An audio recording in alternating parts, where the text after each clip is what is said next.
Why would an atheist design a chapel?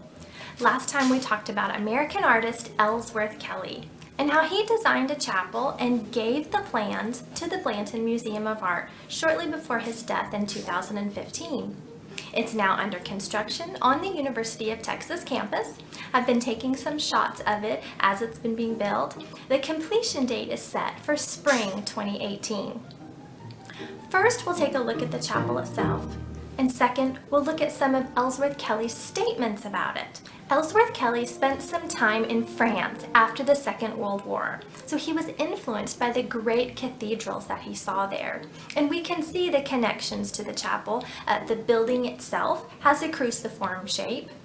There's going to be colored glass installed, which is reminiscent of the stained glass windows. Kelly himself was inspired by the famous rose window at the Cathedral of Chartres. There will also be a large wooden totem placed where a cross would traditionally be. The apse of the chapel is facing east, just as a traditional cathedral would be situated. Placed around the inside of the chapel will be 14 black and white marble panels. They were originally designed to correspond to the 14 stations of the cross. The vertical, horizontal, and diagonal lines are supposed to represent the movement of the cross throughout the day of Jesus Christ's crucifixion. Now, despite these general connections to traditional cathedrals, the chapel itself is consistent with Kelly's naturalism. We can see that Kelly took a cathedral and reduced everything down to fragmented parts. He's removed all sign, symbol, imagery, even the term chapel itself, as the structure is being titled Austin, after the city. It's been stripped to bare of all meaning.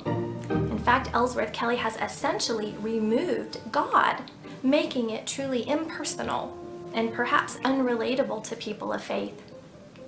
So now let's take a look at what Ellsworth Kelly himself said about it. He told the New York Times, quote, "I think people need some kind of spiritual thing, because as you can see, there are spots around the world that are blowing up, and we don't want that."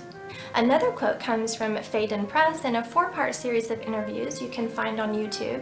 In the 4th and final video, Kelly is talking about the chapel, and he says, "Any good art is spiritual. When you think about it, Goya, Velázquez, Brancusi, if they're really good, then it's spiritual." In both of these quotes, Kelly is talking about the chapel using spiritual terms. But remember, on naturalism, there is no spiritual dimension. Nature is all there is. There is nothing supernatural. So this is confusing. So why did he design a chapel? Well, it was a private commission that he used the chapel concept for and applied his reductionist style to it. But the better question is, why did he speak about it as being spiritual art? It seems as though he didn't live consistently with his own views. He removed all the spiritual meaning from the chapel and then capriciously infused spirituality into the work, making comments about it. I have no idea if Ellsworth Kelly realized his statements were contradictory, but they were. For visitors who may come from a Christian tradition, Kelly's Austin will likely disappoint, for the Christian God is indescribably personal. The biblical record recounts how God came to earth as a man and lived among us, desiring to have a personal relationship with his creation, not in an abstract way, but a loving, real, intimate relationship.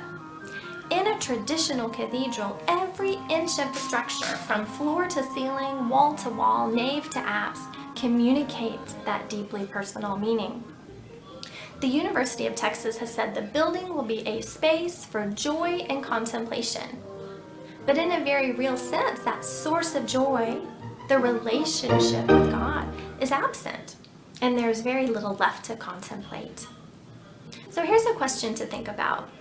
Does the inconsistency between Kelly's work and his words lead us to the possibility that naturalism is false? We'll take a look at another naturalist artist, the German artist Anselm Kiefer, and see what his art is preaching to the world next time.